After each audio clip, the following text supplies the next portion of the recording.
All right, so you're killing it with your podcast. The audio is fantastic, top-notch stuff.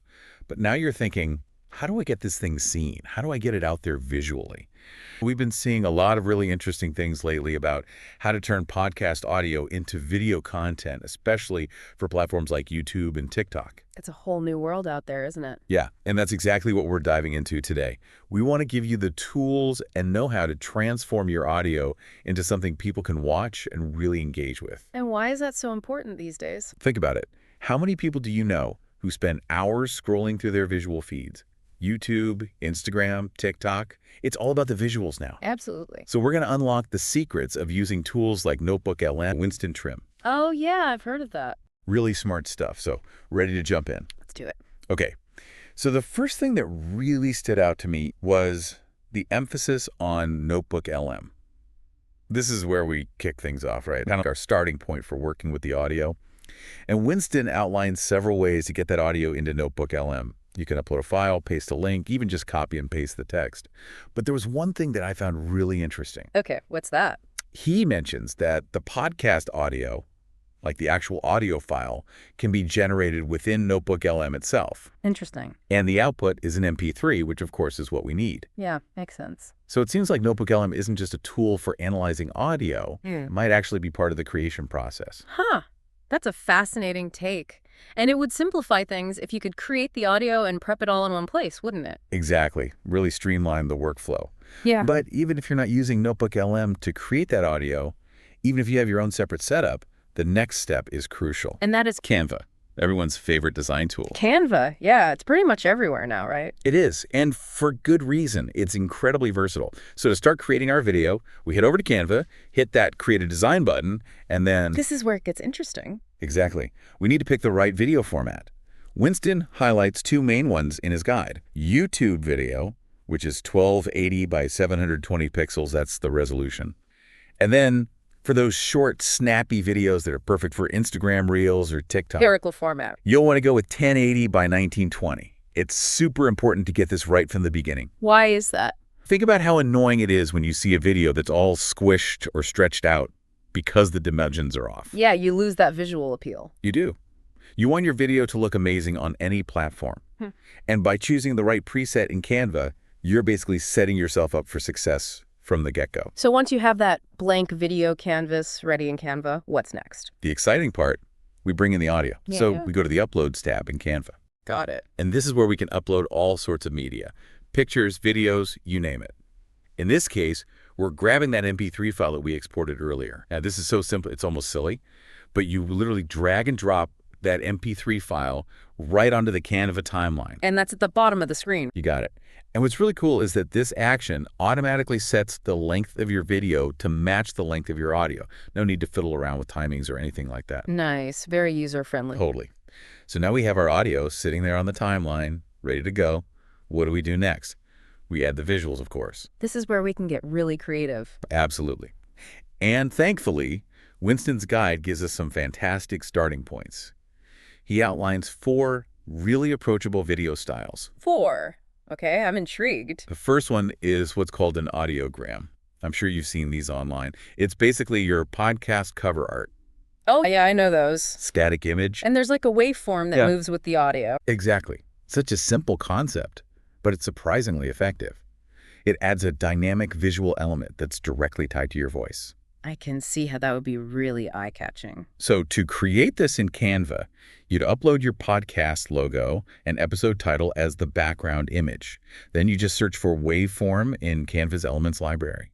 There are tons of cool options to choose from. A lot of variety there. You pick one you like, overlay it on your background, and then this is the key. You sync up the movement of that waveform with the sound of your voice. That's the cool part. It's like the visual representation of the sound. Exactly. Now, the second style Winston talks about is the dynamic slideshow. This one allows you to tell a bit more of a visual story, which I really like. A visual story, what does that look like? So basically, you're incorporating text, like key quotes or bullet points from your discussion, alongside relevant images. Oh, I get it. So as you're talking about a particular topic, a slide with a key takeaway pops up on the screen. Exactly. It helps to reinforce those important points and keep people engaged visually. And to make it even more dynamic, Canva has this awesome animate feature. Oh, tell me more about that. You can add transitions between the slides, so it's not just a static image after static image. It flows. Yeah, that makes a huge difference. Definitely. It keeps things visually interesting. Yeah. Now, the third option Winston mentions is what's called the talking head. The classic talking head. He points out that this is optional, though. It's really for those who have recorded video separately, maybe using platforms like Riverside or Zoom. So you'd have both the audio and video recording. Right. If you have that video footage, you can upload it to Canva and sync it up with your podcast audio. Makes sense. It has a more personal touch, right? You Yeah. get to see the speaker's facial expressions, their body language. Yeah, it definitely adds a layer of connection with the audience. It does. Yeah. But, as Winston points out, not everyone has that video footage. So if you don't, no worries. There's another great option. I'm ready for option number 4. The fourth style is using stock video. Stock video. There are some amazing resources out there. There really are. And Winston recommends checking out free stock video sites like Pexels. Pexels is great. I use that all the time. Right. Amazing quality. And he suggests searching for videos that visually align with a podcast setting. You know, people chatting around microphones, things like that. Makes sense. Sets the scene. Exactly. So you upload your chosen Pexels video file into Canva, add it to your timeline, and then here's the trick. I bet I know what's coming. You probably do. You'll likely need to duplicate that video clip a few times to make sure it covers the entire duration of your podcast audio. Loop it, essentially. Exactly. It's a simple way to create a consistent visual backdrop without having to film anything yourself. Love that. So we've got our 4 basic video styles. What else can we do to jazz things up a bit? Great question.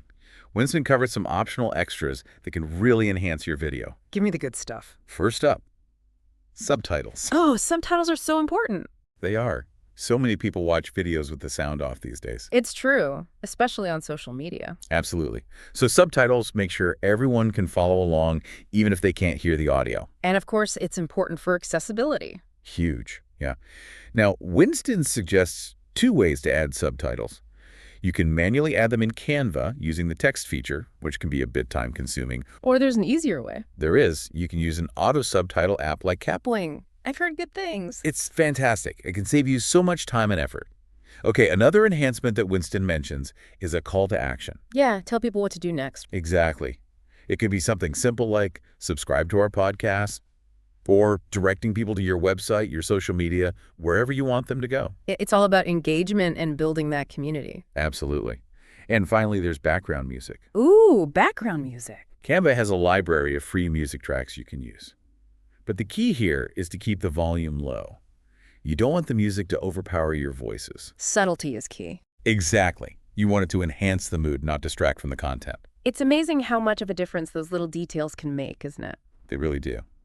So now we've created this amazing video. What's next? We need to export it and share it with the world, right? That's the exciting part. It is. Winston walks us through that too. Basically, you click the share button in Canva, select download, and make sure to choose MP4 as the file type. MP4, the universal language of video. It really is. It's the most compatible format.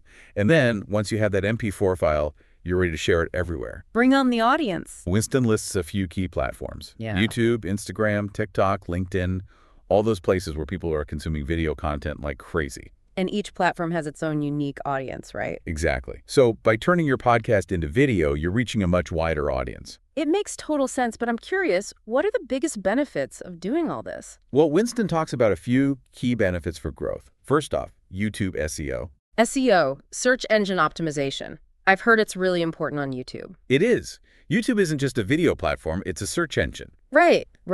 So having video content can really boost your ranking in search results. So people are more likely to find your content when they search for those topics. Exactly. And that means more potential listeners. Then there's social media engagement. Social media, where the magic happens. It's true. Short videos, like the ones you can create from your podcast, they tend to get shared a lot more than audio content. People love to share videos. They do. And that can lead to a snowball effect, more and more people discovering your podcast. Organic reach. Exactly. Now, last but not least, there's accessibility. Always crucial to think about accessibility. Absolutely. By adding subtitles, you're making your content accessible to those who can't hear the audio or who prefer to watch with the sound off. It's just good practice, really. It is. And it shows that you care about reaching everyone. Okay, so if someone wants to take things to the next level, move beyond Canva, What are some other options? Good question. Winston mentions a few pro tools that offer more advanced features. Let's hear them. There's Headliner, which is great for creating those eye-catching audiograms. You can even add captions automatically. Sounds pretty slick. It is. Then there's Descript, which is amazing for syncing and editing both audio and video together. Interesting. And then there's Riverside.fm, which is specifically designed for recording high-quality video alongside your podcast audio. So like the talking head style we talked about earlier. Exactly, but with a really professional look and feel. Now I'm curious, does Winston have any thoughts on Canva Pro? He does. He says that while the free version of Canva is awesome, upgrading to Canva Pro unlocks a whole bunch of extra features, templates, and design elements. So more creative freedom. Exactly. Yeah. And more options to make your videos really stand out. Sounds tempting. So before we wrap things up, let's recap the main takeaways for our listeners today. Sounds good. So the key message here is that turning your podcast audio into engaging video content is totally achievable. Even for beginners. Even for beginners. You start with your audio, maybe use Notebook LM for the initial creation or prep, and then you head over to Canva, which is incredibly user-friendly. And in Canva, there are a bunch of different video styles to choose from, right? Right. You've got your audiograms, your dynamic slideshows, even the option to use stock footage or your own video recordings. And don't forget those little extras that make a big difference. You mean the subtitles, calls to action, background music? Exactly. They add that extra layer of polish and engagement. Totally agree. Now, I want to emphasize that this isn't just about creating a video for the sake of creating a video. It's a strategy. It's a strategy to reach more people, to build a bigger audience, to connect with your listeners in new and exciting ways. And by using those visual platforms like YouTube, Instagram, and TikTok, You're basically opening up a whole new world of possibilities for your podcast. couldn't have said it better myself. So to all our listeners out there, I want to leave you with this question. How could adding video transform your podcast and help you achieve your goals? What story do you want to tell? Exactly. And which of these video styles feels like the best fit for your content? It's worth exploring. It really is. Video could be the key to taking your podcast to the next level. I think so too. It's definitely a game changer. All right. Well, that's it for our deep dive today. Thanks for having me. I always love chatting about this stuff. Me too. Until next time. See you then.